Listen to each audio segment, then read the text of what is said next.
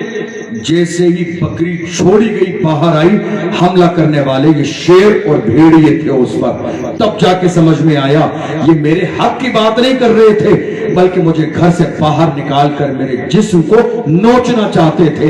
آج جو لوگ کہہ رہے ہیں نہیں اسلام نے حجاب اور پردے کے نام پر عورت کو گھر میں قید کر دیا, ہرگز نہیں. حجاب ذلت نہیں, ہماری بیٹے کے لیے عزت ہے. حجاب قید نہیں ہے, ہماری بیٹی کی حفاظت کا ذریعہ ہے. حجاب ہمارے لیے مشکل وجہ نہیں ہے بلکہ جس گھروں میں حجاب پہنا جاتا ہے ان گھر کی عورتوں کی عزت سلامت رہتی ہے. سبحان اللہ. ذرا غور کیجئے گا, ہمارے بزرگوں میں سے ایک بزرگ کے پاس ایک شخص آیا تھا. اس نے کہا حضرت کوئی تعویذ دے دیجئے, کاروبار نہیں چل رہا میرا, پریشان ہوں, بھوکا پیاسا رہتا ہوں, حضرت کوئی تعویذ دے دیجئے. سمجھدار بزرگ نے فرمایا جاؤ اپنے گھر کے دروازے پہ پردہ ڈال دو, پھر آنا واپس. تھوڑے سے عرصے کے بعد آیا, کپڑے اچھے عالی شان, حالت بدل گئی ہے, چہرے سے لگ رہا ہے مالداری کے آثار ہے. کیا حال ہے؟ حضور کمال ہو گیا, آپ نے کوئی وظیفہ نہیں بتایا, کوئی دعا نہیں بتائی, کچھ بھی نہیں کیا آپ نے, خالی دروازے پہ پردہ ڈلوایا. میرے کاروبار بزنس سے اور دروازے کے پردے سے آخر تعلق کیا ہے؟ فرمایا پردہ میں نے اس لیے ڈلوایا, تیرے گھر کے اندر پردہ نہیں تھا تو بے نمازی گزرتے تھے, بے نمازی کی نظر تیرے گھر میں پڑتی تھی, جہاں تک بے نمازی کی نظر جاتی تھی رحمتیں دور ہو جاتی تھی, بے برکتی ہو جاتی تھی. اب تو نے دروازے پہ پردہ ڈال دیا ہے, کسی بے نمازی کی نظر تیرے گھر میں نہیں پڑتی ہے. اسی وجہ سے اللہ نے تیرے کاروبار میں برکت عطا فرمائی ہے اور تیرے حالات کو بہتر فرما دیا. سبحان اللہ. غور کیجئے, بے نمازی کی نظر پڑے تو کاروبار ختم ہو جائے, برباد ہو جائے. کسی عیاش زناکار کی نظر ہماری جوان بیٹی پہ پڑے گی تو کیا ہوگا, ہماری بہن پہ پڑے گی تو کیا ہوگا, ہماری بیوی پہ پڑے گی تو کیا ہوگا. آپ جانتے ہیں مرد کی سکین میں اور عورت کی سکین میں فرق یہ ہوتا ہے, ہمارے جسم کی کھال موٹی ہے, مضبوط ہے. ایک عورت کو اللہ نے ایسا بنایا کہ اس کے جسم کی کھال بہت نرم و نازک ہوتی ہے. میں یہ بات اس لیے بتا رہا ہوں, مرد جتنا کھلا رہے گا ہوا میں اتنا زیادہ اس کے چہرے پر نور آئے گا, اور عورت جتنا زیادہ بند رہے گی اللہ اتنا ہی اس کے چہرے کو روشن فرما دے گا. بے شک بے شک. خدا نے بنایا ہی ایسا ہے, خدا نے بنایا ہی ایسا ہے. ایک عورت دروازے کے لیے نہیں ہے, ایک عورت گھومنے کے لیے نہیں ہے, ایک عورت روڈ پہ آنے کے لیے نہیں ہے, ایک عورت حجاب ہٹا دینے کے لیے نہیں ہے. عورت ہماری زندگی کا سب سے بڑا خزانہ ہے. خزانہ روڈ پہ نہیں لایا جاتا ہے, خزانہ چھپایا جاتا ہے, خزانہ اندر رکھا جاتا ہے. میرے نبی نے یہی مزاج دیا, اے لوگوں گھر کی بیٹی کو, اپنی بیوی کو, ماں کو عزت کے ساتھ پردے میں رکھو تاکہ کسی بھیڑیے کی نظر نہ پڑے, کسی پرندے کی نظر نہ پڑے, کسی زناکار کی نظر نہ پڑے, کسی جواری کی نظر نہ پڑے, کسی شراب خور کی نظر نہ پڑے, کسی بدکار انسان کی نظر نہ پڑے. جب تک تمہارے گھر کی بیٹیاں اور تمہاری بیویاں بری نظر سے محفوظ رہیں گی اللہ ان کی نسل سے نیک بندے پیدا فرماتا رہے گا. 3 مرحلے ایک عورت کی زندگی میں, بیٹی, بیوی, ماں. اسلام نے الگ الگ الگ ان تینوں مرحلوں میں عورت کو عزت دی. حضور کی عظمت سنی, اب حضور کی سیرت سنیے. میرے نبی نے کیا فرمایا, بیٹی اور بہن یہ ایک مرحلہ ہے. بیٹی کو حضور نے فرمایا بیٹی ہے, ذرا غور سے سنیے میرے ایک جملے کو, بیٹی ہے تو باپ کے لیے رحمت, بے شک بیٹی ہے تو باپ کے لیے رحمت. بیٹی پیدا ہوا کرے تو اتنی مٹھائی بانٹا کرو, لوگ تعجب میں آ جائیں اتنی مٹھائی کیوں, کہ رحمت آئی ہے. اور رحمت کے آنے پہ غم نہیں منایا جاتا, خوشی منائی جاتی ہے. بے شک. ہم یہ خوشی کیوں منا رہے ہیں, کیوں منا رہے ہیں؟ رحمت آئی ہے محبوب کی شکل میں. تو جب جب اللہ رحمت عطا فرمائے خوشی منائیے. اور میرے نبی نے یہاں تک فرمایا جس کے گھر میں بیٹی پیدا ہوتی ہے فرشتے اس کے دروازے پر حاضری دیتے ہیں. جس گھر میں بیٹی پیدا ہوتی ہے اس گھر میں کبھی فاقہ نہیں ہوتا ہے. جس گھر میں بیٹی پیدا ہوتی ہے اللہ اس کے پیدا ہونے سے پہلے اس کی قسمت کا رزق اس کے دروازے پہ بھیج دیتا ہے. بیٹی اور بہن. ابھی رمضان کے مہینے میں دارالفتہ میں بیٹھا تھا میں, ایک صاحب آئے, حضرت ایک مسئلہ پوچھنا ہے. بتائیے. کا مسئلہ یہ ہے میری بہن بہت غریب ہے, پریشان ہے, اتنی پریشانی کے دور سے گزر رہی ہے کہ وہاں سحری اور